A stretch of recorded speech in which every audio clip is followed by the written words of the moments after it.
Welcome to today's session. Thank you. We have a couple of new faces. This session is being recorded for replay purposes and nothing else. My name's Sylvia Kalunji. I am the Chief Exec of Women and Digital Inclusion based here in Liverpool Merseyside, and we support Black and Brown women based here in Merseyside with their digital needs, their subsistence needs, their day-to-day social equitable needs. Our vision is to end digital poverty and engender social equity in our community and in the world, really. And so with that, our offering is around digital because that's what I'm passionate about. I'm really passionate about digital, the virtual streets, because they're here to stay. We are in the middle of the digital revolution. It has taken over the industrial revolution, even if the industrial revolution is hanging on for dear life. But we are definitely looking at the digital streets, and with everything that's great comes the underbelly, the dark side. And today we are covering the second part of the dark side of the digital streets. We're focusing on a subject called phishing. Now, we're not going to go to the river and grab some fish, or we're not going to go to the supermarket and do that. But the word is phishing because it sounds like you're being fished. You are a target and someone's trying to hook you. So we see Betty, we see Angie. Welcome, welcome, welcome. I see you, and I'm very happy to see you today. Usually I would ask for a check-in, but the check-in time is way done. So, and we really need to get on with the presentation. Maybe at the end of it, we can talk about checking in, and you can let me know whether what I've shared was what you truly right. Don't be fished. Literally, today we are focusing on this topic. Why? Because there's a lot of people in the digital streets, just like in normal life, who want to break into your home, who want to break into your shop, want to break into your business and take what does not belong to them. And in the digital streets, they use, for lack of a better word, a strategy called phishing. Now, and phishing involves many different things. We're going to talk about it. We're going to introduce it. We're going to really dig into it. And hopefully by the time we're done with today's session, you will not be a victim of phishing, and neither will the people you know, your family, and your workmates, if you can extend that grace to them. So what are we going to do today? We've done the introduction, already ticked. We're going to talk about what is phishing. We're going to talk about passwords, hopefully. And none of this will come in the order that I'm sharing it with you. It's just I'm sharing with you what we're going to talk about. We'll talk about malware. We are also going to look at devices, and then with time, fingers crossed, you guys will be at home by then. We'll have a quick Q&A, maybe 5-10 minutes, and then we will be done with this presentation. What is phishing and how is it done? Now, phishing, not the fish in the river, cook a fish that you're going to serve on your plate and enjoy, nom, nom, nom, nom. It's an online scam. And I'm sure you've heard of the word phishing. And it's spelled Phishing, phishing, not with the F. And it happens via seemingly innocent but unsolicited messages, whether emails, WhatsApp, text message, messenger, any type of digital message and digital way they can get to you via phishing, they'll try to get to you. It's unsolicited spam. That's why we call it spam. And sometimes it's quite dangerous. Oftentimes it's just someone looking to build their list and sell your details onto someone else so they can market to you. But some of them are actually quite dangerous. Most are. Spam emails are sent out in mass quantities by spammers and cyber criminals that are looking to do one or more of the following. Number one, make money. Obviously, they're going to sell your details onto somebody else who's going to market to you. So if you respond, if you click on that message and do what they're asking you to do, you become their bait. That's why it's called phishing. Now, they also do it to run phishing scams in order to obtain your passwords, your credit cards, your numbers, your bank account details, your personal identifiable information, so that they can even clone you, so it can be quite dangerous. Or they can spread malicious code onto your computer or your gadget and then demand some ransom, demand some money from you, especially if they think you have money, if you're a big big fish. We call them high net worth people, and there is a very specific type of phishing that's targeted at people like that. High net worth people and CEOs, people in high positions, people earning a lot of money, celebrities. They are very, very big targets for phishers. Now, there are different types of online phishing, and I'm going to name them here. Spear phishing is very targeted. It picks on a small group of people or a single person. Sometimes you are the person being targeted, just you, and they try to get your details. They try to get you to click on something. They try to get you to deliver something for them. They try to get you to buy certain stuff through a fake website, and then they have your details, and then they go on and buy real stuff from real websites using your details. Phishing is done over the phone. It's very common today. When somebody calls you, you did not give them your number, you did not ask them to call you, you definitely did not subscribe to their offers, and they call you and say, I'm calling from whatever company, and how are you today? They are always nice. They're always nice because they want you to they don't want you to come off the phone if you ever pick their phone. They want you to stay on the line. And here is the danger of that. I'll drop into some of the things so that we can get more of this information going, because it's a long presentation. These days, they want your voice. So sometimes you may think, oh, I only picked the call. I didn't give them my details, and yeah, I did nothing. But they get you to use the word yes and to use the word no. So they'll ask you a question, a closed question. That's what they are called, where they expect you to just say yes or no. And usually the answer to that question will be a yes.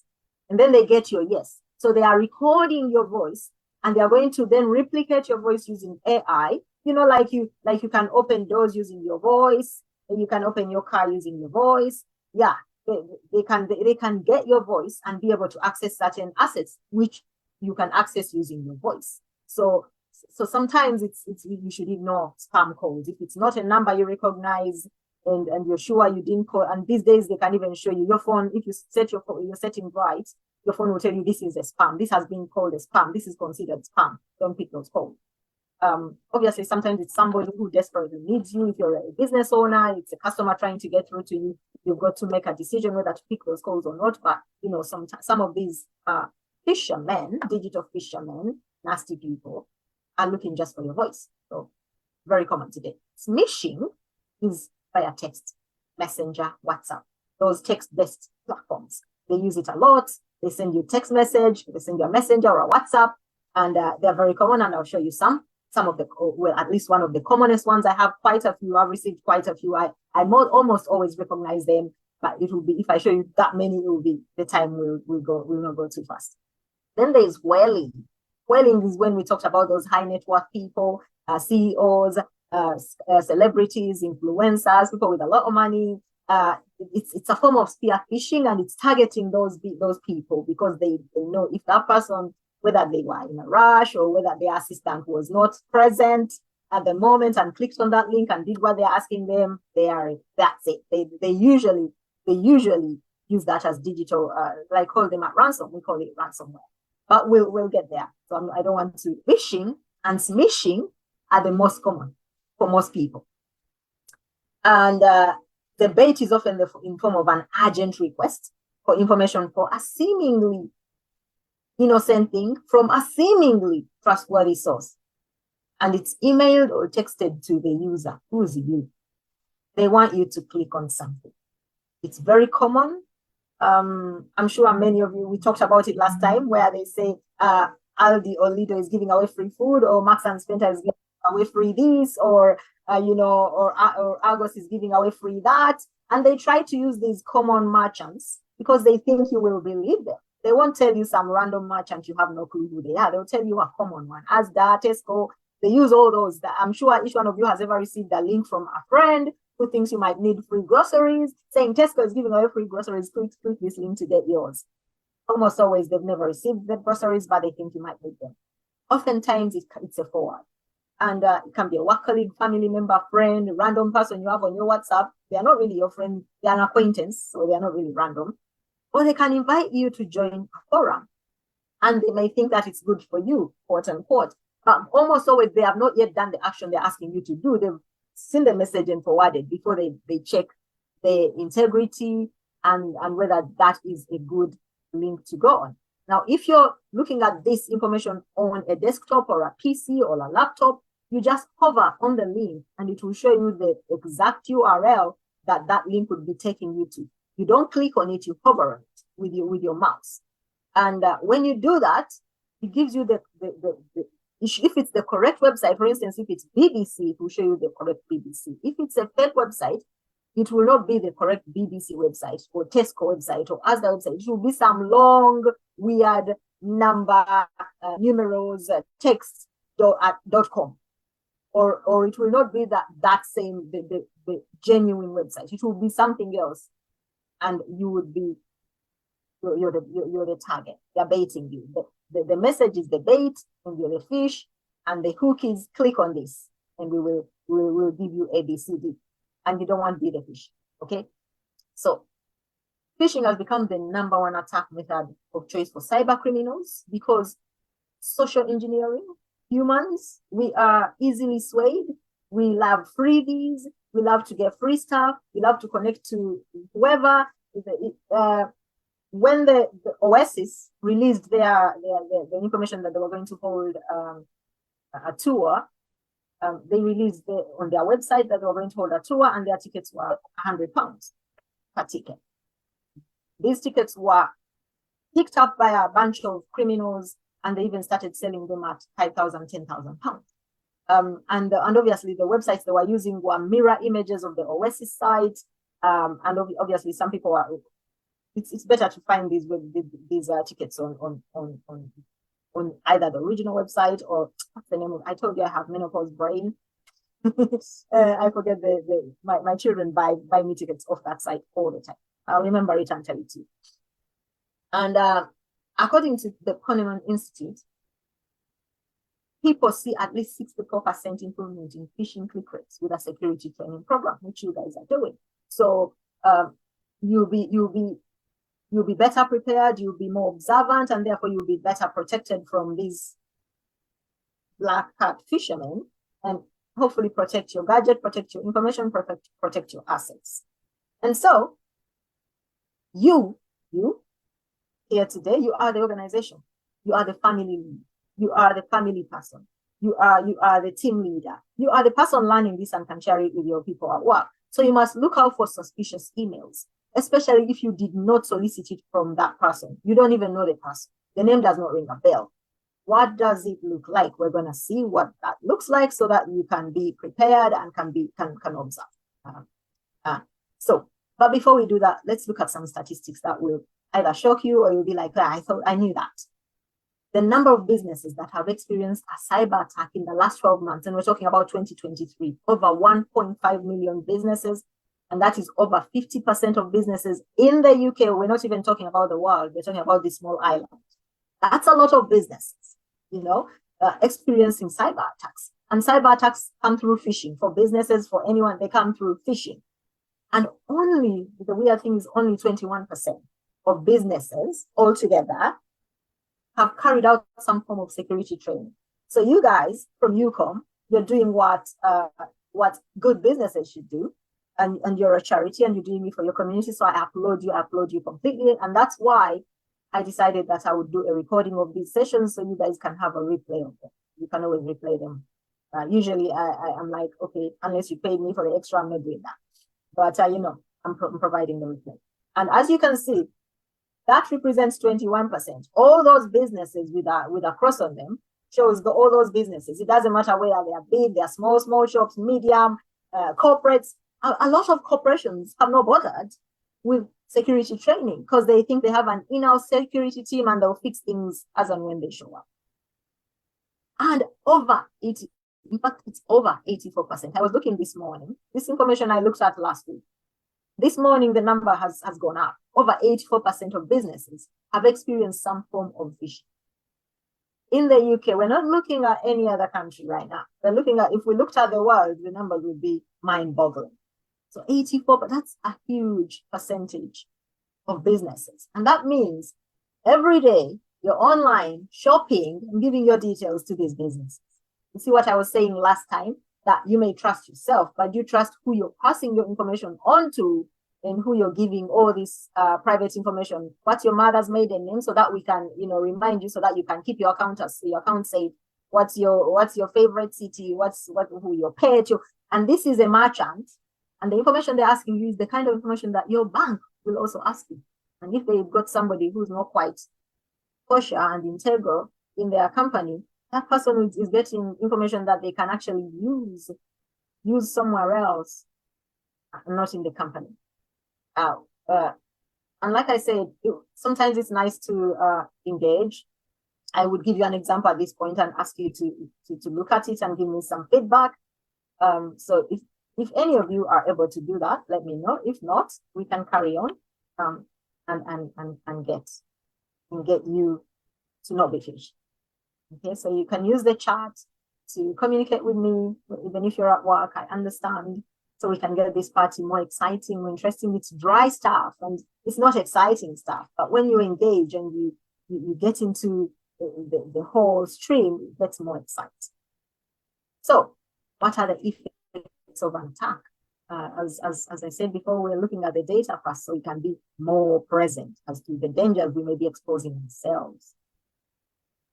21% of, we're focusing on businesses at the moment, and as opposed to human beings, because the numbers would be even higher if we were talking on individuals. And again, a lot of people don't even report attacks just because either their gadget crashes and they just buy a new one, or they don't know what to do and they just leave that gadget there and they ignore it. So, but for businesses, both small, medium, and large, the disruption of service can be huge, and that's 21%. And we'll look at some examples today. 1 out of those 10 businesses have a proper negative outcome. And when we talk about negative outcome, we're talking about loss of data, loss of personal identifiable information for people, where people then get targeted by the attackers that are linked to this organization. So the number 1 out of 10 looks good until you look at the 1.5 million, and then that one looks like a big number, doesn't it? So we want to be more prepared. And the cost to businesses, and this is those that have had the kind of like upfront integrity to report these attacks, over £7,000 in costs to businesses that experience attack. Where does that money go? It goes to the people who are able to clean their gadgets, to clean their systems, to restore data, to be able to even get back some of the data that's been taken, because sometimes it's taken and you can only get it back by doing certain actions, almost like paying ransomware, although you never pay a phisher. It's like a digital terrorist. You don't pay them a penny, not one. And so if you're a small business, that is a large amount of money. That could probably be half a year's salary for a staff member, or it can cover all your administrative costs. And now you are using it to fix a problem because you did not take into account your security. So the security of your organization, and I said you are the organization, you're the leader of your home, the people in your home, all their identifiable information, your data, your bank account details. If you were to lose even that figure, or a quarter of that figure, or an eighth of that figure, you would not be a happy bunny. So make sure that you follow the stuff we're going to talk about today to protect your family, your organization, your company. And here is what's scary, how it works. It is not criminal at the beginning. What do I mean by that? There are free phishing toolkits online. Just go and Google it. Free phishing toolkit on Google or Yahoo or Bing. Just Google it. They are free. They are available. They are usually used for training purposes, right? And so so these toolkits allow you to create, for instance, you can create a clone, a lookalike of the BBC website, of the UCOMM website, of the Wodin website, literally recreating it online for training purposes. But the criminals don't do it for that. They do it for purposes of, damaging or stealing or coercing or terrorizing the people on the other end of on the receiving end. And they can be downloaded by anyone. They mimic real websites. They pull people into believing it's the real website. They trick you into doing stuff, buying stuff, giving personal identifiable information. We call it PII. And basically, They trick you. And that's the whole aim of a phishing toolkit, to trick you into thinking that it's a fish. You're the fish. That's just like the word sounds like a fish, right? And they can involve tricking you into clicking on suspicious links online, which they always redirect to fraudulent yet convincing looking websites. They imitate banks, they imitate your pharmacy, they imitate your doctor, they imitate anything and any website they believe will get you to click based on what we talked about. We talked about it last week, your digital footprint. So the footprints you leave online, every place you go, your subscriptions, the websites you leave, the website you buy from, the social media platforms you visit, you're leaving a digital footprint behind. And these and the tools used to follow you around are called cookies. And we talked very briefly about cookies. And so when these bad guys get that data about your digital footprints, your digital browsing, and your digital roaming, they are able to recreate the website you visit with a view to targeting your bank. Usually, they just want your money, and it may be a small amount, it may be a large amount. Either way, they just want you to give them something that they shouldn't really be getting from you. So in 2023, over 1.76 billion phishing emails were detected. 1.76 billion. That's a huge number. When I see that number, I'm like, oh my goodness, have I ever been phished? We've all ever been phished. That's the thing. And I'll show you how easy it is to be. With Facebook being the most impersonated brand. Obviously, we know why. Facebook, it's easy. There are many lookalike Facebook apps, and you just have to know not to download them. And the way they catch people out on Facebook is if you say you have a new phone and you're looking for the app, Google Play Store and the iPhone Play Store, as I like to call it, they don't stop people from uploading lookalike apps. And for me, I find that really despicable. For them, it's like it's all about the bottom dollar for them, because they should know if you're naming your app Facebook, they use a Facebook app. Why would they let you upload another Facebook app on their platform? It's obviously a clone. It's a lookalike. It's meant to fool people and to really, get people to do certain acts and get their details. So over 560,000 pieces of malware are detected each day. There are billions of malware on the digital streets. And the above data that I'm giving you, right here is the scary bit, is all Microsoft detected. So if you're not even you're not even looking at other email clients like Gmail, Yahoo, you're only looking at Outlook. 1.76 billion phishing emails on Outlook, Microsoft Outlook alone. And all those are detected each day on Microsoft. So you can imagine if we went to Google, if we went to Yahoo, if we went to Bing, if we went to all kinds of different other email clients, how many more billions that would be. And so you don't want to be one of them. So they are busy looking for your click, your finger, your social. It's all about social engineering. They're looking at your habits online so that they can get what they want from you. Just like I said, like we call them robbers, racondo, in the physical streets. In the digital streets, yeah, these are the racondo, the robbers. So let's look at what it looks like. What can it look like on an so that you can detect them? You can be able to detect them. Royal Mail can send you a text message, especially if you bought a parcel from someone who uses Royal Mail to deliver to you. Royal Mail will send you a text message letting you know that your parcel, they won't send you a text message for a normal mail, but for a parcel, they'll send you a message, especially if it's international, and they'll tell you when they're going to deliver it. And when they send you a text message, it won't be a number. It never is a number. That is the correct link that comes through on your text message from Royal Mail. So it's ryml.me. That's the real authentic Royal Mail kind of text message link, and it shows up on your phone as a proper Royal Mail message. That is what you see on your snippet on your text. And then they'll tell you about your parcel. And as you can see, the link shows you the correct URL, royalmail.me. Now, you can see all these are all Royal Mail. Now, these examples are from 2022. I've got quite a few examples from 2024 from Royal Mail. And here's the funny thing. Some of them are fake. In fact, most of them for this year are fake. So they are trying to fish. But I'll show you what I had back then. This one is trying to claim that they're from Royal Mail.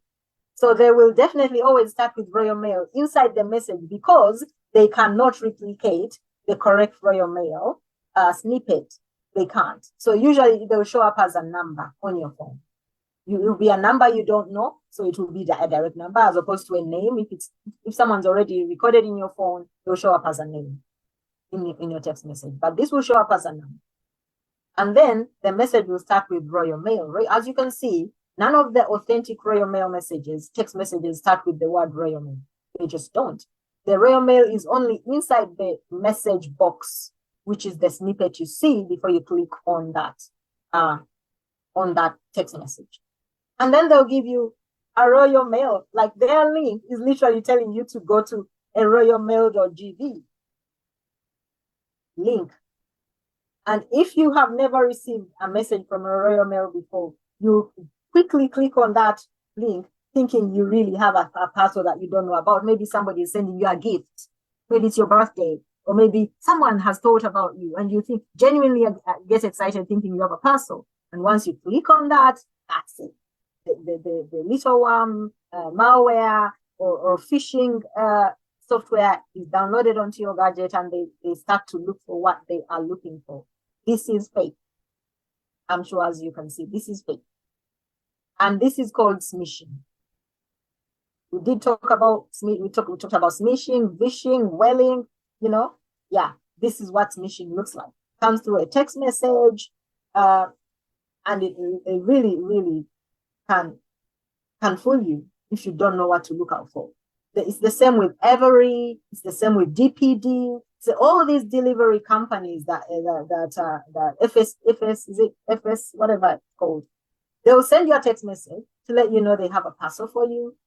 And sometimes this is where it gets tricky. Sometimes they tell you that you have to pay for customs if this parcel was coming from abroad. And I'll show you a message that's fake, that's telling me I'm receiving a parcel and it has a customs duty on it.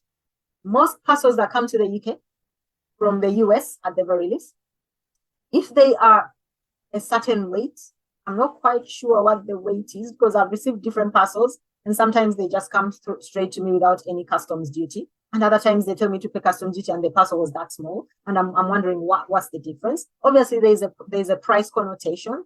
If it's above a certain price, it will incur customs duty as it comes into the UK, whether it's small, tiny, or large. But I'm yet to find out exactly what incurs customs duty when it comes from American parcels. But yeah, sometimes you can get dinged with a customs duty from the delivery company. They will tell you, even Royal Mail will tell you, we have your parcel, it's gonna cost so much, it has customs duty and it was not paid.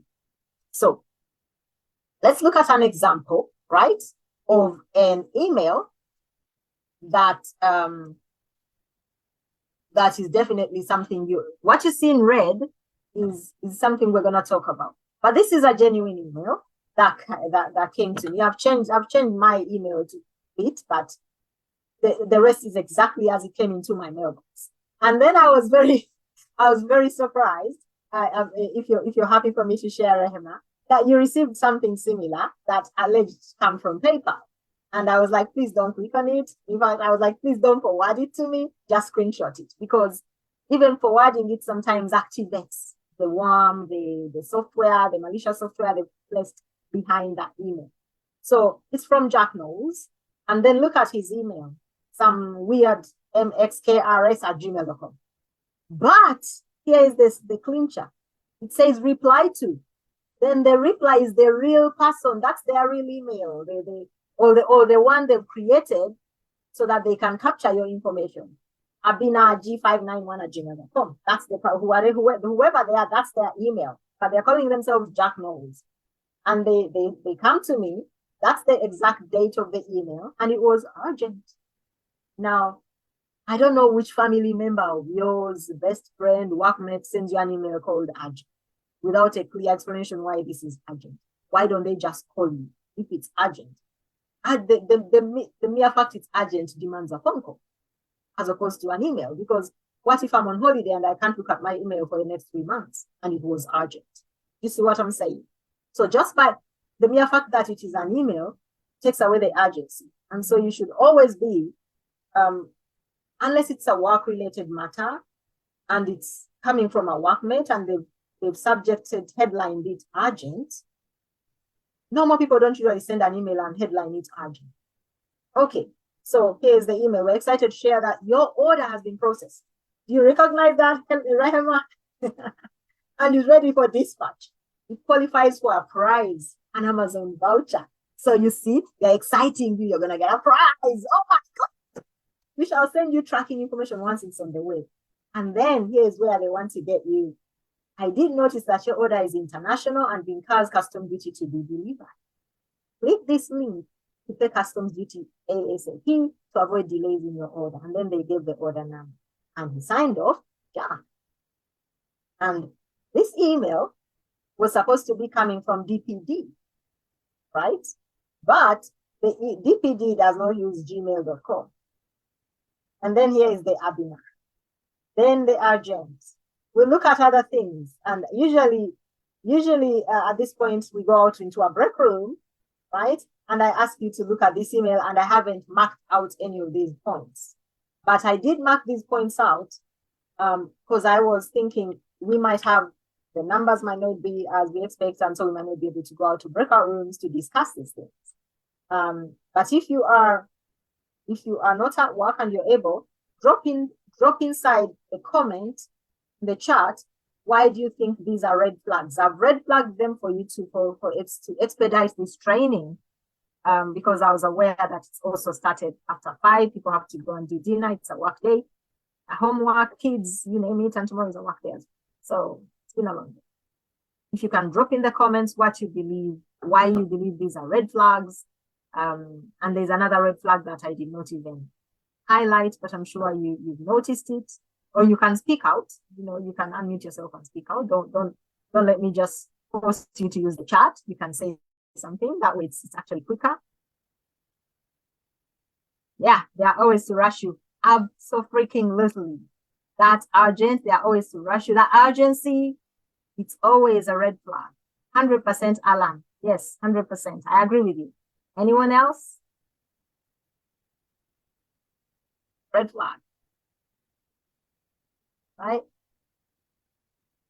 Okay, like I said, I want to get this going. I want to get this party flowing so that we don't sit here for hours. Right, let's look at the email. There are 2 emails that stood out. They're both red flags. The email from, this is Jack Knowles, and his email is mkr@gmail.com. And this guy is claiming to be from DPD. So these guys hit me on 2 fronts. They sent me a text message. And that's how I knew there was a message from them. And I was expecting 2 large parcels for Wodin. And I thought this looks fishy, but let me go check out what the email looks like. I then went ahead and opened the email just for purposes of sharing with you this, because I thought this is the perfect example and we're having a training this week. So I'm going to share this on this training. So I took a copy of this email and pasted it here. And then I highlighted some things. So the from email is definitely not DPD. The reply to email is for some random email, and we'll explain why. And then the order that has been processed. Now imagine you haven't ordered anything. What order has been processed? Now in my case, I've ordered some stuff, and I was thinking, but this is not my order, not from Gmail, not from Gmail. And then there's a prize. Like there's a prize. So they think we love freebies, don't we? Who doesn't?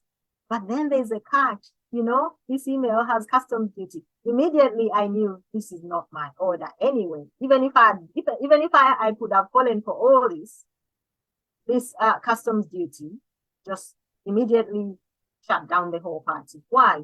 Even when I purchase stuff on Amazon, I make sure I purchase it from amazon.co.uk.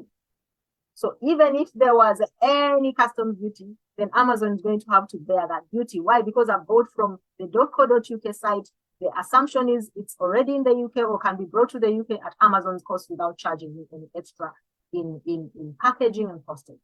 And if it's not part of the packaging and postage that Amazon normally charges me, and they shouldn't charge me because I'm on Prime, that means one thing only: this is a fake email, right? So you have to use your common sense, and you have to protect your data, because obviously when you click that link, you're in trouble. You're going straight to a fake website that already has the worms, the malware, the spyware, all the things, the Trojans, and God knows what else, the viruses.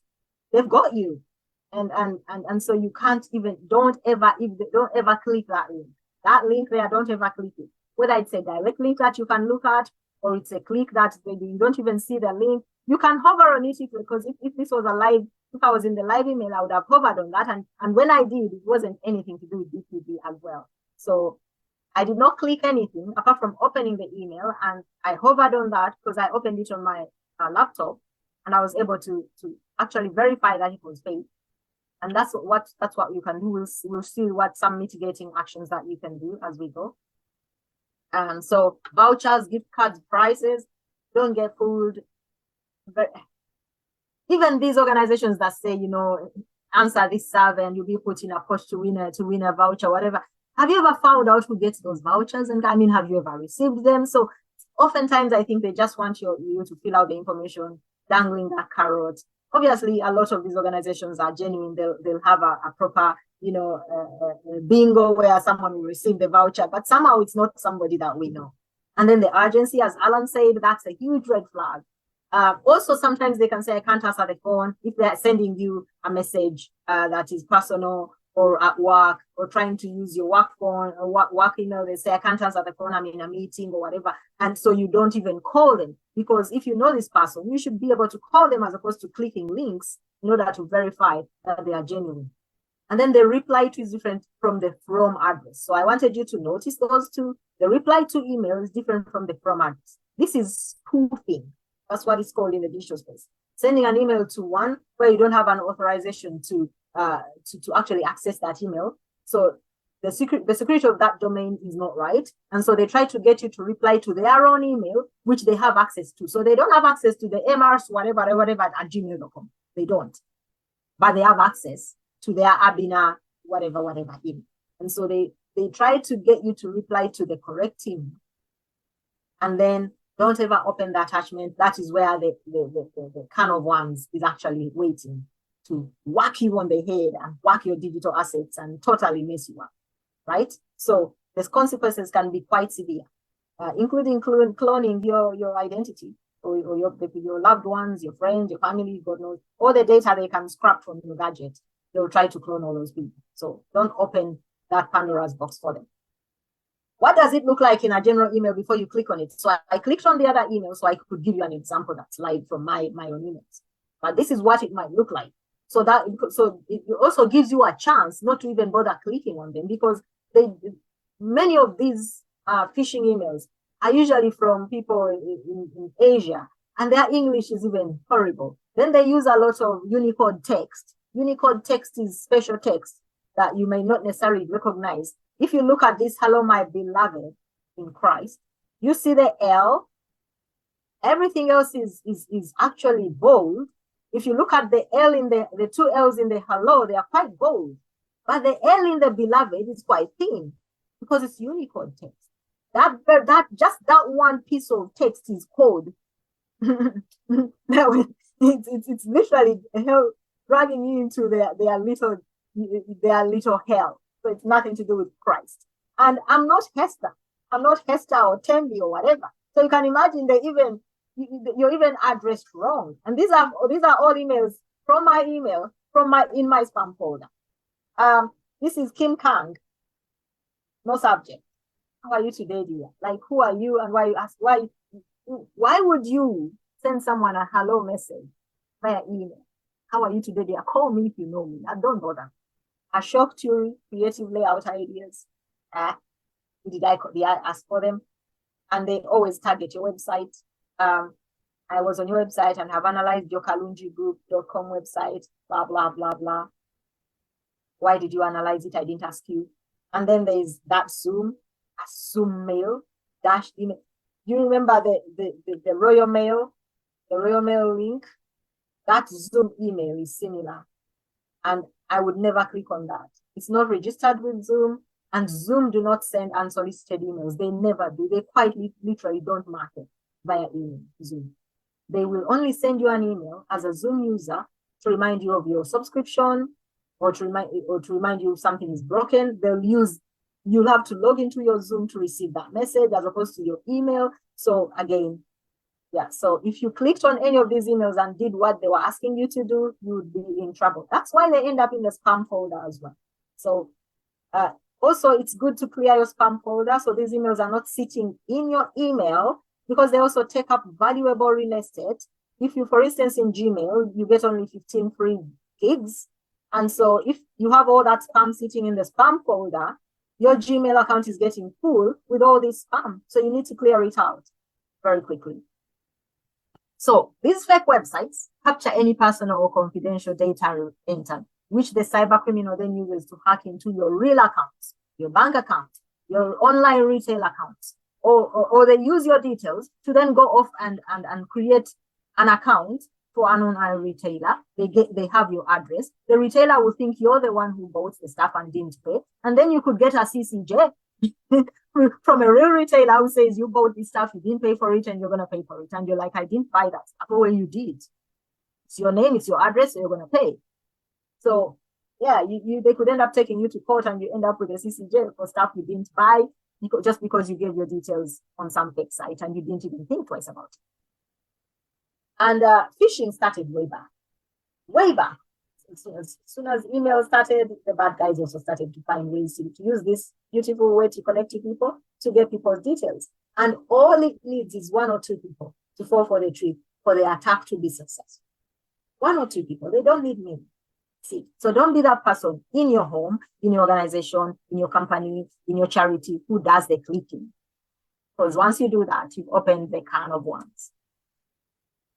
But even when people know that they are supposed to identify spoofs, if they know how to identify them, or they are not supposed to click on spoofy sites, they still get it wrong.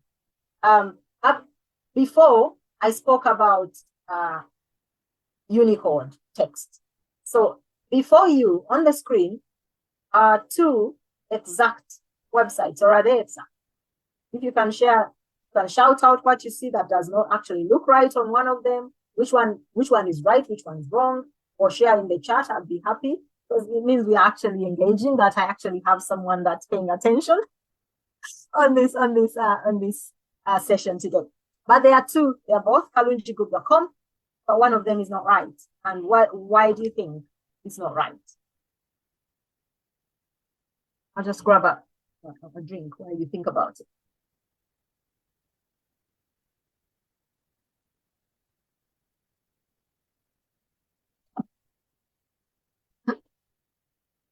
We have someone. Yeah. Why do you think it's the lower one, Rahma?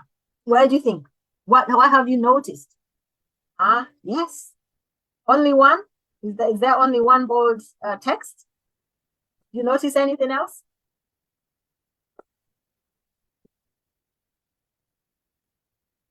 But it is enough to know that is the wrong one. But there are two bold texts. The U is also bold. If you look at the U above and the U below, the I and the U in the Kalunji group below is bold. It's Unicode text. It's what we call Unicode text. Yes, it is. And so that, if you ever found that website somewhere and you clicked on it, it would either tell you that website doesn't exist, or it would take you to a spoofed site. So in this case, it would tell you it doesn't exist, because it doesn't. But if it was a genuine spoof website, someone's trying to phish you, it would take you to a website that's not Kalunji Group. It would probably take you to kalunji-group.co.uk. .uk or .rl or .india or .german or whatever. And it wouldn't be that correct. So yes, well spotted then. Definitely, it's good to be observant. And like I said, unfortunately on the phone, on smartphones and on tablets, hovering on the link does not necessarily show you what's behind that. Even if you hovered on a PDF, for instance. So at the moment, it's only possible to hover on the link, not the winter link, but the link on a desktop or a laptop. And so it's important to hover on the link. Like if this was an active link and I hovered like that, it would light up showing me the exact link behind this link. That is actually not Kalunji Group. And yeah, but it wouldn't. This one wouldn't because it's not active either way. So, as we said, the I and the U is bold under unicorn test. The average user in a natural setting is usually either rushing, absent-minded, not as observant, is rushing, stressed at work, stressed at home, or they just make a mistake. And so they click on the link. And there's several types of phishing scams that exist. They're hoping you're going to do that because it's all around social engineering. They've actually studied it. If you have Alexa in your house or Google or a smart TV or your smartphone, someone in the digital street is watching you and listening to you, Big Brother, since 1984. So you can imagine. Someone's watching you. So they know your habits, they know what you like, they know what you don't like, they listen to you. There are some sad people like that. While the rest of us are busy living our lives, there are people who are sad like that, who are busy trying to get your details for purposes of social engineering, marketing, or just plain old scams. So spear phishing can also be used on social media for personal or work purposes. Many phishing scams aim to infiltrate organizations or ordinary people like you and me by sharing malicious links via status updates or private messaging. So yes, you can be phished via, for instance, Facebook. As we've had before, Facebook is one of the most targeted brands.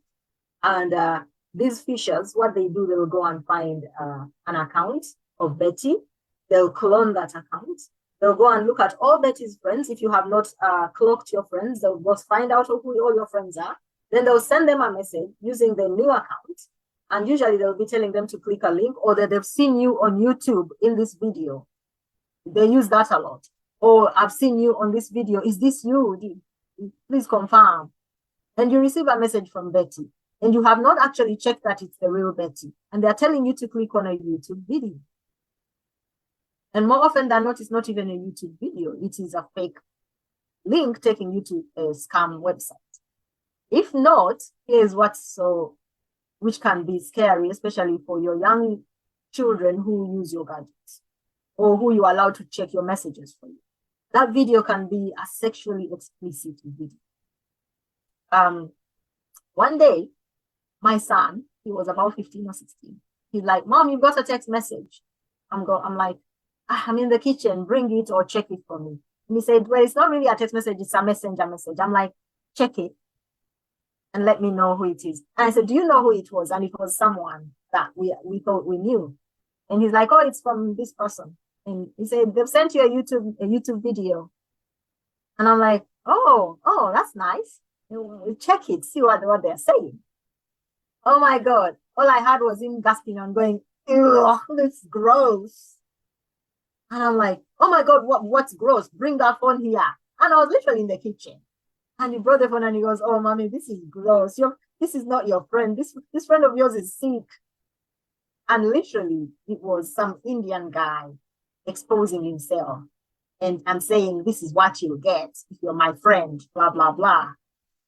Exposing himself and doing weird things on the screen and sexually explicit things. And I felt so bad for having allowed my son to see that, because I didn't see what I was saying. You're absent-minded, you're busy, you're stressed, you're being a mom, you're being human, you're doing your stuff, and you're telling your child to do what you know.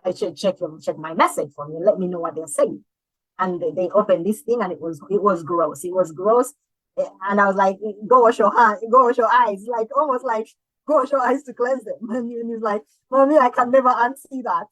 And yeah, it was horrible. So be careful on clicking on messages from people that appear to be people, because a lot of people are being cloned and they are sending messages to people who obviously they know, quote unquote, which messages are not nice. And then if this person doesn't know you, they are only your social media acquaintance, they're not even acquainted to you. They sent you a friend request because they think you're nice, or they think you might be someone nice to be friend. So they don't really know you. And if they receive a message like that from you, then they think it's you, they literally never, ever respect you. They might tell other people about that. And then other people also think you are some kind of gross that you pretend to be this person, but you're actually a man who exposes yourself to people. And that's just an example. They do all kinds of gross things on those videos. So don't ever click on it. Educating yourself. We've been educating ourselves right up to this moment, but let's look at what we can do to spot a phishing email and understand how social engineering attacks work. We've looked at actually some emails. We've looked at an email. We looked at text messages so that you can actually try and recognize the difference between a genuine one and a fake one, or a fraudulent one, or a criminal one. And there are some key characteristics, such as the actual email addresses of the sender. There are certain red flags you should watch out for. And then also the sign off. There's something that we didn't talk about in the email. This person just signed off, regards, Jack. Like, do we know each other like that? And usually if it's a company, it will come with titles. It will come with different company information, addresses. There's always a message about digital use in company emails, and none of that was present in that email. And I did not just cut it off in order to screenshot for this training. That was the email as it was. So that is another red flag that I should have pointed out on that. So review the content of the email. Check spelling, grammatical mistakes to spot suspicious things. If you saw that one about whatever, hello in Christ, or there are always spelling mistakes in many of the emails are sent by people who use Google to translate, and then they send these emails. And Google is not necessarily the best translator, translation tool. So when you hover on that link, if you ever open it on a gadget other than your phone or tablet, you're able to hover on that link and it will show you the real culprit link. And you will know that this is definitely not kosher. It's not genuine. Don't click on it. Prioritize digital security awareness. And this is for your family, cyber resilience, for you to protect your personal data, to reduce the likelihood of suffering a breach. Because if you're running a business and you're using your home gadgets for your business, you would be exposing your business, whether it's a micro business or a small business or medium-sized business or a large, big business, to cyber criminals without knowing. So strengthen your knowledge in cybersecurity, strengthen your security, your padlocks on your digital gadgets. And it's just common sense. And it should be a mandatory exercise for you and your family members, especially if you use the internet. And I'm sure every single one of you uses the internet because you have smartphones in your home, and you probably bought one for your children, and you have smart TVs. And so learning about cyber security and digital safety is mandatory in today's world, not just for work, but for home purposes. And we are here to support you either as Women and Digital Inclusion on the charitable front, or as Kalunji Group on the commercial front.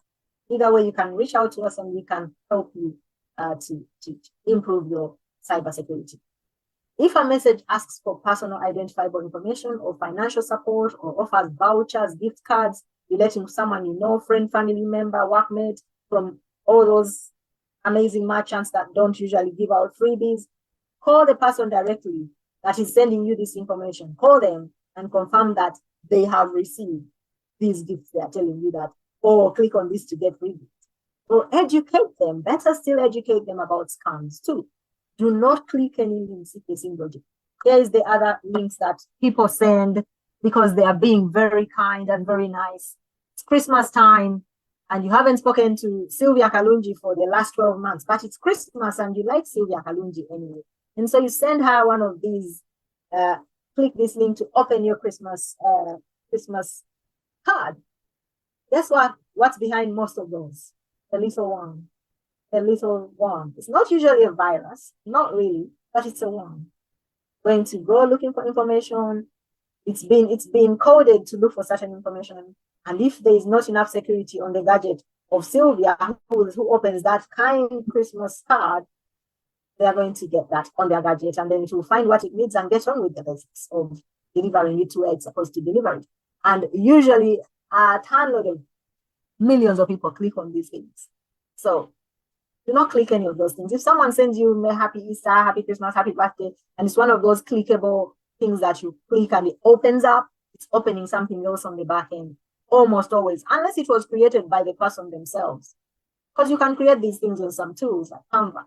But usually it's one of those weird little Chinese things with a little AI animal dancing, waiting for you to open it. Click me to open your card, and goodness, a lot of people open them. And then there's trouble. So let's look at malware, because we've been talking about worms, haven't we? And I'm sure you've been thinking worms, and I'm sure most of you know what worms are. But worms are a type of malware. It's a malicious software created with malicious intent. The intent is always malicious, either to collect information, cause harm, or damage. The creators of malware are purely out to just cause damage. And there are people like that in this world, who just want to hurt others. And others are out to both hurt you and get information from you at the same time. The types include ransomware. It is exactly what it says on the package. They want to take ransom from you in terms of money or other types of valuable information or valuable stuff from you, and they let you know very quickly. They are worms. We talk about what they do. Spyware, they are spying on you. They are spying on you. Right now, they are spying on all of us here in the digital space. Viruses, we all know, have heard of viruses. Hopefully, we have not had an experience of viruses, but yeah, remember K9K, whatever it was, that when they thought that in year 2000 there was going to be a virus and the whole world would explode. It didn't explode, thank goodness, that's good. But yeah, those are the types of malware that you should know and look out for. They may look nice and pretty. None of them look pretty, and apart from that bag of money, but not if it comes at the end of an email saying, you should give us that bag of money. We don't even have that bag of money. So how do they start? Social engineering. I've been using this word a lot. Humans. Because it's much quicker for the hacker to access the humans than a company's security. It's easier for them to go through the human being than to go through the company's security setup, because most companies set up some good security, but it's easy to get through to people through their phones, whether it's a work phone or a personal phone, their emails, their messenger, their WhatsApp. If your company uses WhatsApp, mine does. It's easy for them to use those tools to get to the human. And how do they do that? Attachment. Click on this and get to that. Downloads, which usually are sometimes attachments, sometimes they are not, sometimes they're just pop-ups. Pop-ups have people got sick and tired of pop-ups, so they don't normally click on them. They more or less just shut them down. But some people click on the shutdown the wrong way and it opens. And yeah, hell breaks loose. And then storage devices. Because these storage devices are by nature meant to be moved from one gadget to another, usually, if it's not just your backup, and it's a device that you're using from one gadget to another, you don't know what the other person has been accessing. The minute you stick your device in their gadget, it picks up whatever the little worm, they clicked on that birthday message or Christmas message, and it downloaded on their gadget. And when the minute you put in that storage drive, it downloads it will download on your gadget too, as soon as you stick that device on your gadget. So those are the four main ways that these attacks start. Now, there are some examples. What would you do? Anyone remember WannaCry? It was huge on the BBC. It was suffered by the NHS, and it was ransomware. There was a dark cyber criminal organization that tried to target the NHS, and they uploaded a ransomware called WannaCry, and anybody who opened their email, clicked on certain links as in the NHS, through the NHS, just received the WannaCry ransomware. And then there's another common one called Cloak. These two, Cloak is actually quite common. You click on the wrong email, it downloads the ransomware on your gadget, and then the reason it's called ransomware is that the organizations or the person who has created this ransomware or this malware demand for payment of some kind in order to release your data, because usually they close your data and all your data becomes .clock or .WannaCry. So at the end, the name of your data becomes that extension. And once that happens, if you don't have a backup, and last time we spoke about backing up and backing up your backup, and then backing up your backup. You don't have a backup that's not connected to your system. That's very important. Why? Because if, for instance, you have a backup on your Microsoft Cloud and they've actually sent a ransomware on your gadget, the minute you open your Microsoft Cloud, your cloak will get there. The cloak will connect to that and everything in there will also go. So you need to have a standalone backup, whether it's at home or is at work. And this is something you can also share with your work, the people that are your managers at work, the people in charge of security. Ask them if they have backup security and backup and a backup source for all the company's data that's not connected to the general network. Why? If it's connected to the network and it's the backup, the company is safer because this ransomware will get to it. So it needs to be standalone so that that's what you will use to restore whatever has been infected once the ransomware has been cleaned up by a professional. It has to be done by a professional unless the person, if the person or the team in your company were not able to stop the cloak, it means they cannot clean it. So you need to get a professional to do the cleaning. So always backup. Your backup should not be connected to the network. Always check and update any software it needs to operate as your backup, and always check and update the software on your gadgets, because outdated software is a window into your gadget, and it's a vulnerability on your gadget. So if your device is infected with malware, for instance, ransomware, this is what you do. You need to do. Stop. If you notice anything weird, for instance, a pop-up popped up on your screen and it started bouncing across your screen and everything started going haywire and things started happening, stop. And almost always, as that is happening, you receive a message on your screen that if you want this to stop, you've got to pay this, or you've got to click on this. Don't. The best thing is to disconnect, shut down, disconnect your device from any network. Home devices, including Ethernet cables, if you still have those, disconnect the Wi-Fi, disconnect the Bluetooth, disconnect. And then, once you've disconnected, the cleaning and cleansing work has to start. If you know how to do it, you go ahead and do it. If you don't, you reach out to a professional to get your stuff clean. Remember the fee that you could end up paying to clean your work? If it's a home, you're looking at something like maybe £200 to £500 for home data. For company data, definitely look at towards that figure we shared before, $7,000 and above. Get professional help. So get professional help to clean your gadgets, to cleanse your system, to cleanse your network, and restore your data from the backup, which must be a standalone backup. I showed you some examples of standalone backups for your home. Instead of a normal standard external drive, try and use SSD drives. They have better security, they are better protected, and they rarely, if they fall down, for instance, they won't go crazy.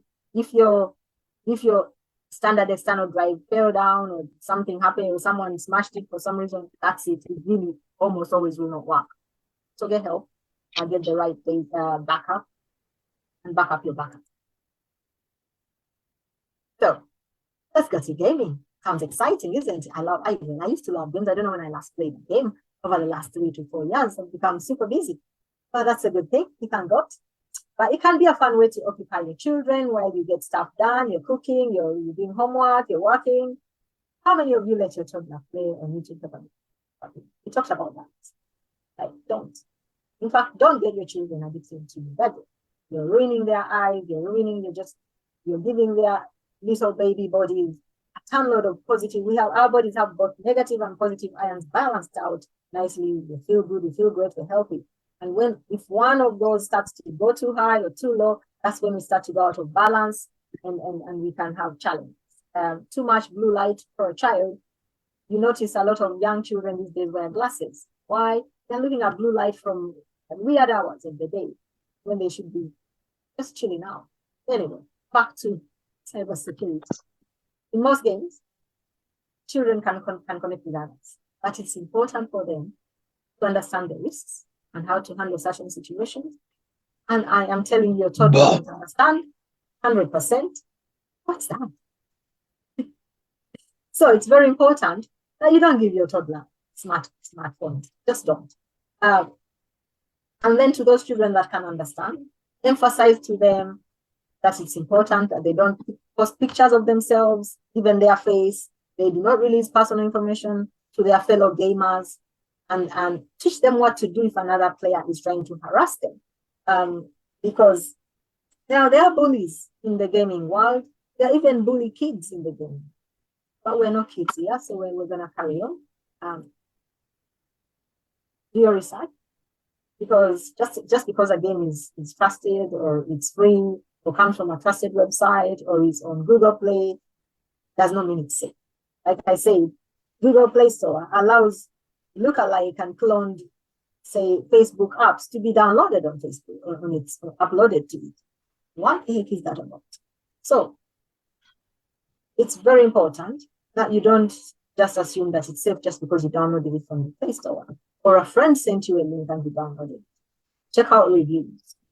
If it's a popular game, you will find reviews, whether on Reddit, on Google, on Facebook, you'll find reviews. You'll even find a group of gamers of that game who have created a community online, whether Facebook or Twitter or any of these social platforms or Reddit, most especially Reddit. You'll find groups of people who created a group and they talk about that game. So really, really important that you find out more. Check to see the right logos, the right icons. We all like free stuff. I mean, I love free stuff. But so do size. So the criminals, they love giving free stuff, which you never ever get. So they use that as the bait. So don't fall for them. Buy from the supplier. It may cost you a bit, but it will save your data, your family, your personal identifiable information. So definitely buy from the right suppliers of that game if it's a genuine game. Do not use the same password for gaming accounts. I cannot emphasize enough how a lot of people are lazy with passwords. They use the same password for everything. Their bank account, their NHS app, their Facebook account, their Twitter account, their work account, their personal emails, their work emails, like it's the same password. What is that all about? It's called laziness. Use a password manager. Last week I shared with you one that we use that we have found more secure. It's called LastPass. Go Google it and or download or get Rehema to share with you the download of the last training. You'll find a few resources on there, but I'm going to share with you some on this one too. Do not use the same password. When you use LastPass or other password managers, because there are many, LastPass is just one of them, they help you generate complicated passwords that even a hacker cannot have because they are random. It's not easy for them to be hacked. More so if you use multiple gaming platforms or you have different people accessing different gaming platforms on your network. Your network being your internet, your Wi-Fi connection, your broadband connection. Consider using a password manager like LastPass. I will not emphasize that enough because we have hundreds of passwords. Password. Shopping, phishing, farming, banking, communicating, socializing, you name it, going to NHS, digital, it's all passwords. Create long passwords, at least 12 random characters. So long that even a hacker can't crack it. Don't use your favorite place name. Don't use your child's name. Don't use your mama, papa's name. Don't use your best friend's names. All those people on your social media, people get to know who they are because people think, who will know my people? Your social media, it is out there. And so they will know who your children are, your husband, your mama, your papa, and they will try to use connotations of those to try and crack your password. And if you've been using them, I guarantee you they'll crack your password. So use something random like that. You see? Look at that. It's random. It's difficult to actually crack it. And I've never used this. I don't use it anyway. I just came up with that with my LastPass. I used it to generate on a certain website. I copied it and brought it here. Obviously, I didn't use it on the website. So use unique password. Avoid public Wi-Fi. Now, we did talk about that last time. And a lot of people like to use free airport Wi-Fi, free bus Wi-Fi, free whatever Wi-Fi. I've done it before, but now I use an app that I download on my phone. It's a VPN, and I also then buy data, and I use my own data wherever I go. Okay? Because even when we go to friends' homes and ask for their Wi-Fi password, most people aren't savvy about setting up their home Wi-Fi as a private home network. They leave it as a public network, and whoever on your street can actually access that Wi-Fi for free, and they might not be very nice people. They might be cyber criminals. So make sure that you are not accidentally opening yourself up and your PII to cyber criminals because you're connected to your friends' home Wi-Fi, because you visited them, or you visit them regularly, so you use their Wi-Fi all the time, and it's a public network, and you don't even know, because you don't know how they set it up, whether they set it up as private or a home network. And it can be a bit fiddly setting up these, especially like BT things. It's fiddly, but once you set it up properly, you've protected your Wi-Fi from those prying eyes. So if you're traveling and you want to access the internet for whatever reason, use a VPN or virtual private network. For instance, people in Uganda have to use VPNs in order to access most social media platforms. Whenever I go to Uganda, I have to download the VPN. I already have McAfee as a VPN, but I definitely activate it when I'm traveling, or I buy a different one. I have an app that I use. I activate that one when I travel to Uganda, and I purchase a data roaming bundle. I even try to use Leica Mobile as opposed to my phone provider, because my phone provider does not provide any connection in Uganda. But if they do connect wherever else I'm going, then I purchase a data roaming bundle, and then I use it only for when I need to. Because when I travel, it's not about social media. No, it's about me and that moment where I am going. And so, like I said last week, I share my images when I'm way back. So people think I'm still there, but I'm already here. So yeah, it's a trick. I use it all the time. Your devices. Now, we have so many devices that are smart devices. I have a smart mouse. It is wireless. I have smart earphones. They are wireless. They connect by Bluetooth. We have gaming. We have smart wearables like watches. When we're talking about our phones, I have like 5 phones. Look at them. I have 2 more. So you imagine all those gadgets. They are all your gadgets. They are all your devices. You have all of them. You have your TVs, your laptop, your desktop, your connection, your Wi-Fi connection itself. Then some people have smart toilets, smart cameras, smart tablets. They are smart the iPods and iPads and music players, you name it. There are all kinds of smart gadgets in our phones. And every single one of those needs to be protected. And most of the time, we only think about protecting our phone or our laptop. No, all them things have to be protected. And sometimes you can only protect them by creating a private home network, because that's the only place they'll connect to Wi-Fi, and that's the only way you can secure them. And so keep them clean. Not wiping them with sanitizer or washing them in the sink. That might be good, but hey, I don't know. But I'm talking about keeping all the software current on your internet connected devices. If you access social media, make sure you're perpetually changing out your password on those platforms, on your websites, on your games, on your personal computers. Here is a rule of thumb. Every 3 months, change out your passwords. Change it. Because that way, if someone knew your password in January, by now you've changed it twice. They can't access it. If they were able to access it then, they can't access it now. And so that will reduce the risk of infection, the risk of ransomware, the risk of malware, the risk of phishing of you, because you're keeping your gadgets clean, digitally and physically, right? And you can configure your devices to automatically update, or to notify you when an update is available. Earlier today, I got a notification that there is software ready to update, and I literally set it to update at 7. So it's about to update in about 20 minutes, but it will update automatically. Clear your cache daily, please. We did talk about clearing cache. If you don't know how to clear cache, I can really create a short, less than 5-minute video on how to clear your cache on a desktop or a laptop. When it comes to these smaller gadgets, the handhelds, the phone cache, which usually links you Bluetooth all these other gadgets to, when you clear your phone cache, usually you then are able to clear the cache of, say, your wearable smartwatch and whatever other Bluetooth devices you have attached to your phone. I have an app on my phone. It's called CCleaner, in addition to McAfee, or that's downloadable to the phone, which I set to automatically clear my cache every day. No exception. Every day.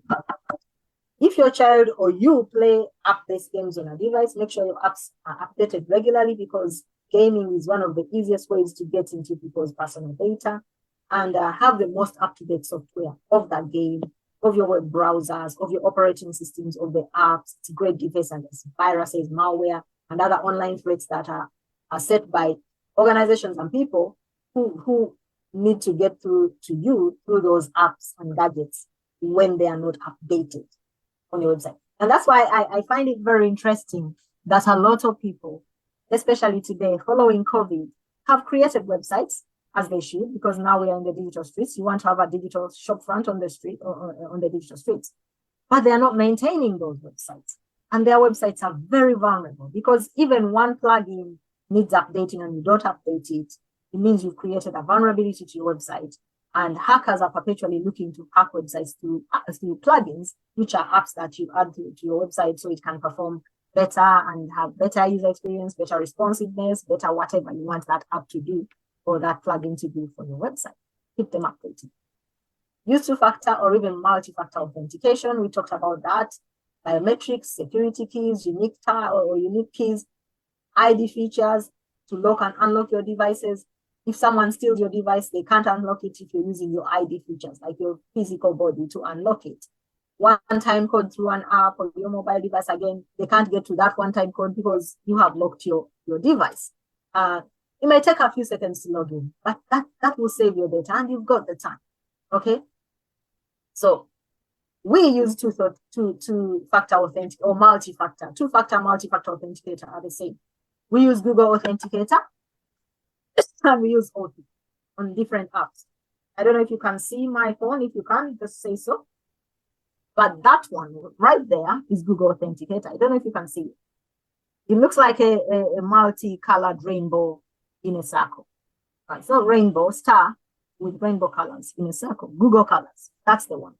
And when you click on it, that's what you get. You get multiple authenticator codes for the different. As you can see, I've got quite a few on my phone. So authenticate, use it for almost all our digital assets that allow us to use multi-factor or two-factor authentication, including Facebook login. We do that.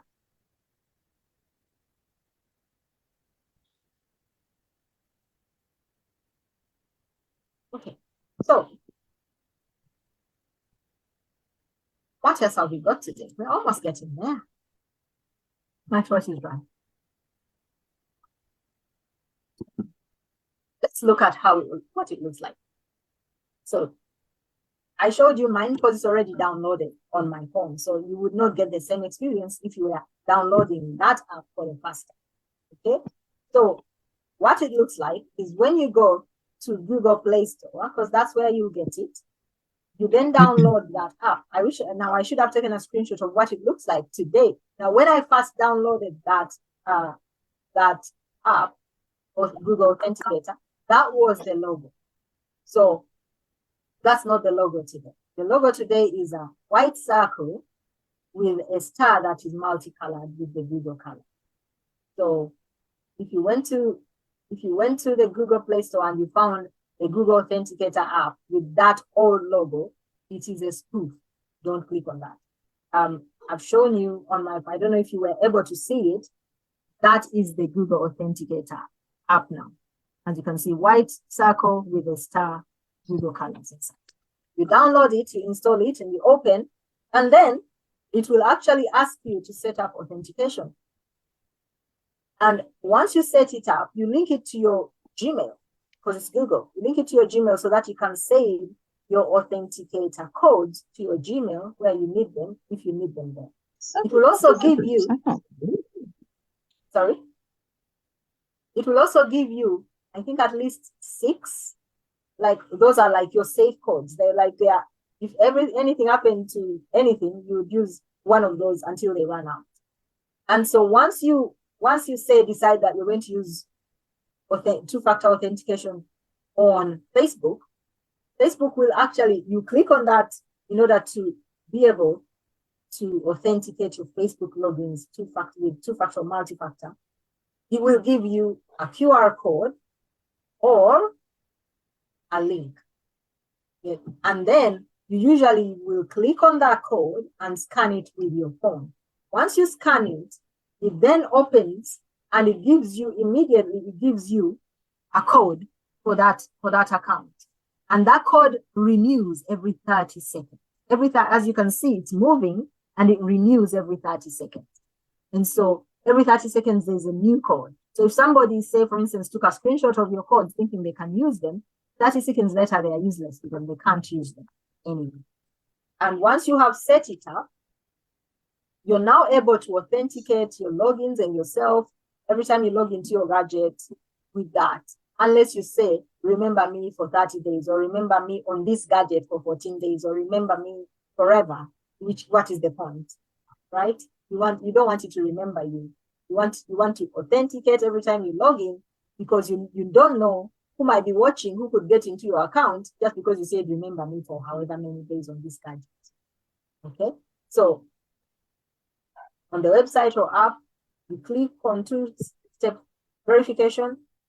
Under the Authenticator app section, you click the setup, you choose your device, Android, iPhone, and you follow that process. I will send you this as a download so you can use it if you haven't already set up an Authenticator app on your gadget. You will receive this as a download, and it will have the correct logo as of today, so that you can actually download the correct app from the Google Play Store. I don't know what it looks like on iPhone, but it must have the same. Because on the iPhone, I have Authy, and I also have Microsoft Authenticator.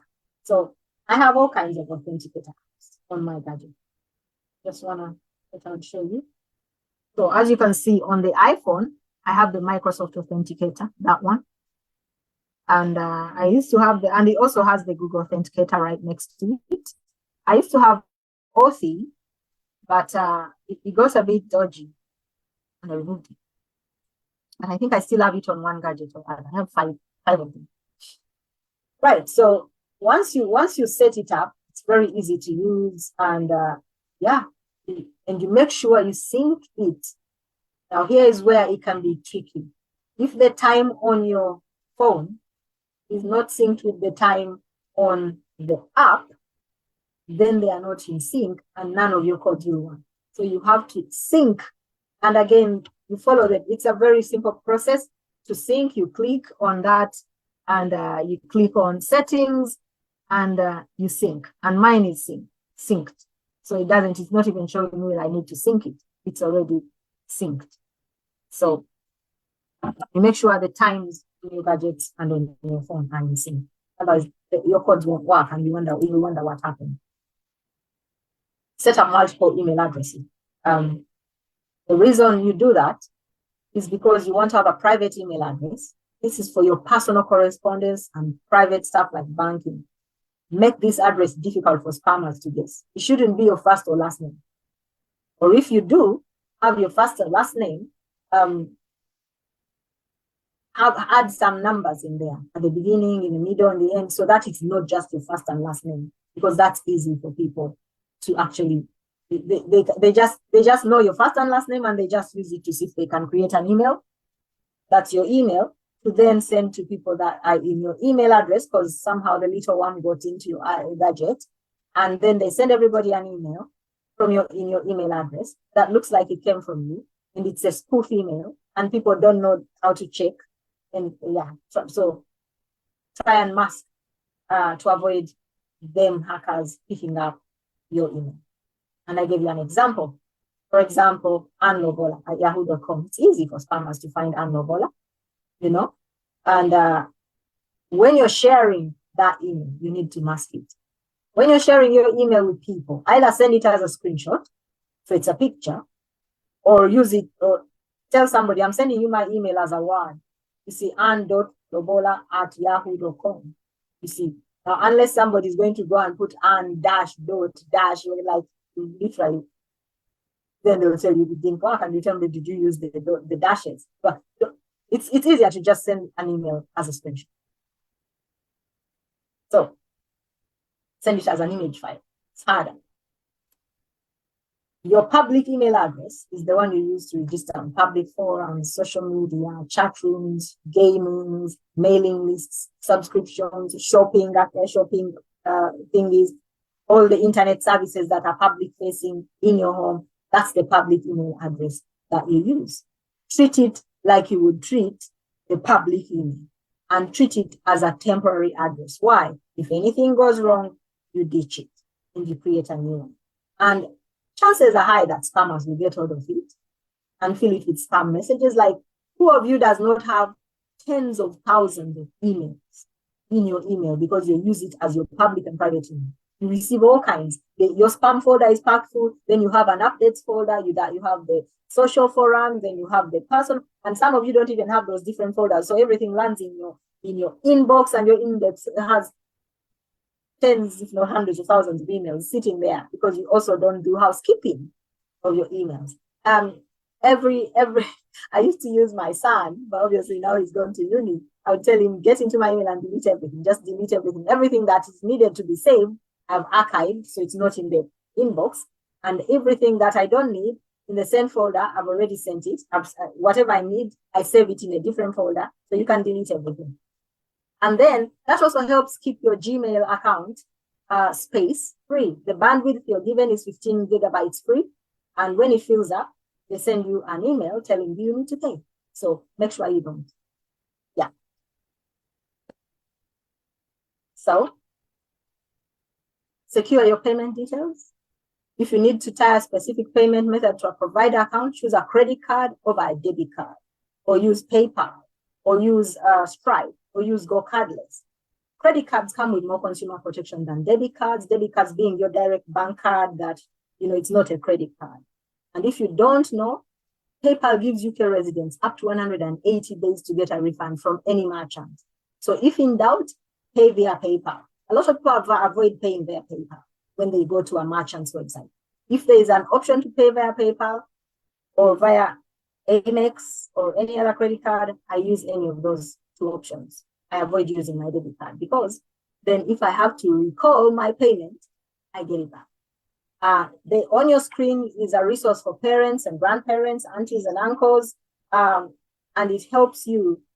That too will help you to set up your network safely, and it's a tool, and it's all about security. Okay, so use it, and use it as you wish. There are free online security check tools. Any of these, you can check your devices for known viruses, spyware, to see if your device is vulnerable to cyber attacks. And so all those links, these are all clickable links. As you can see, when I hover over this, the little mouse becomes a little finger pointing up. So that tells you they are live links. You can click on them and see if your device is vulnerable to cyber attacks. They are different, so you choose whichever you prefer. And this one is the last pass I was talking about, to secure your password, to check how secure your password is. You can check it via LastPass, and LastPass will tell you whether your password is secure, it's strong, or it's rubbish. Change it again. You can audit your PC. So all these are tools for you to check your online security, home, at work, for your small business, middle business, large business, whatever business that you use, online tools to run, CRMs, all those things that you use to run, even including emails. Manage your email privacy settings. And again, each one of these email clients has different settings for privacy. You can read about your platform privacy policies too on these, each of the Yahoo, Proton, Outlook, Google, AOL. You can check whichever email client you use, click on it and check out your privacy settings and read about their privacy policies too. Obviously, it's important to do that while logged in on your email so that you can check your personal email privacy settings properly and set them up properly. Check if your email that has been used in a data breach. So some of you may be thinking, sitting pretty and safe, I'm a simple job logs, who needs my data? You need to check it. There is the link you need to use to check if your email or data have been used in a data breach. It's called haveibeenpwned.com.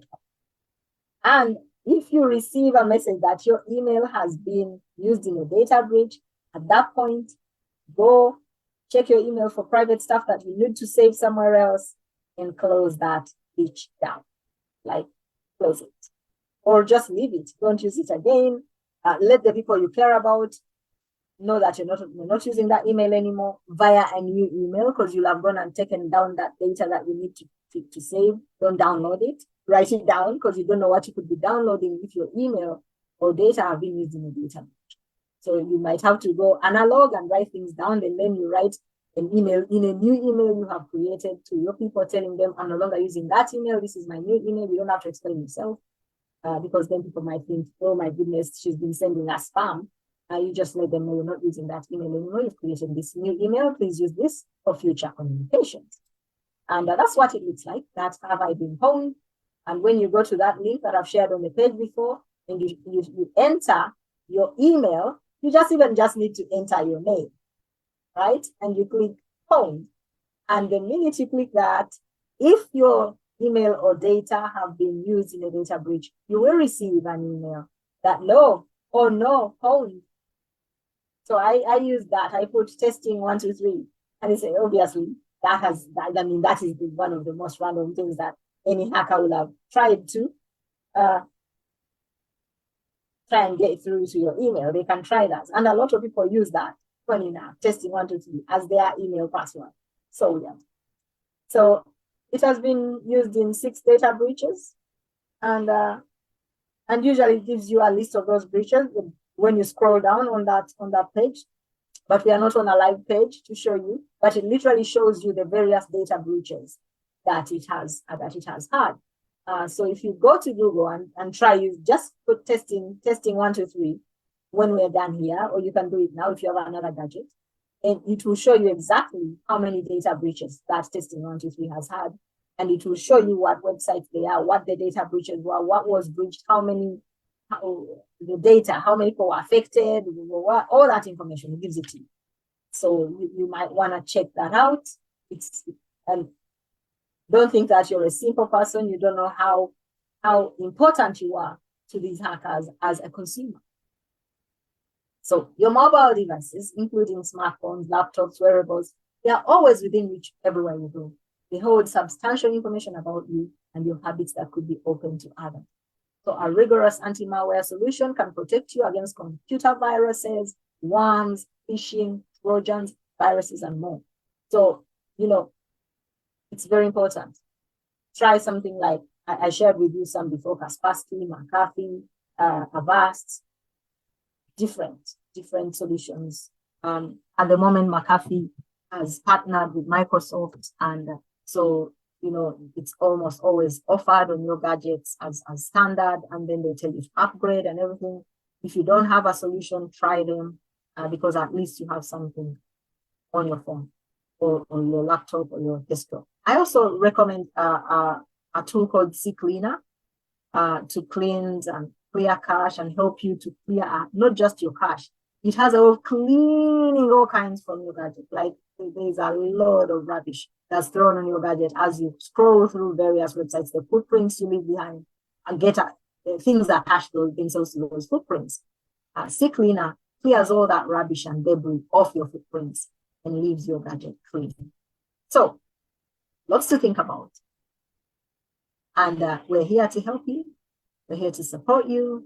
We're here to help either you as an organization, UCOMM, or as if you have any other business that you'd like us to support you with your cybersecurity or to train your team. Because what I've just shared with you is almost like personal and small business cybersecurity. We tailor it to the different companies and the different organizations and the different needs. And the information is always different, but the basics are the same. We're going to share everything we've shared with you today via a PDF. It will be, it might be either a PDF or downloadable, because when I send large PDFs via Gmail, it literally almost always turns them into a Google Doc. So it might come to you as a Google Doc. If you already have great digital skills, let me know what you would like to look at next time. Because all this is me assuming this is what you want to learn. We talked about AI last session. If you want to talk about AI on the next session, I'm happy to talk about artificial intelligence, machine learning, robotics, what it all means for you as a layman, what it could mean for you in your career, in your charity, and in your life. You can share your views at wodin.org.uk/reviews. I'm very happy to hear from you guys what you think we did right, what you think we need to do better of, and you know, just your feedback, and just say Sylvia Kalungi is amazing. I like that too. Or Sylvia Kalungi is pants. That also helps me to know that I'm pants or not. So just let me know. And thank you. If you have any questions, now's the time.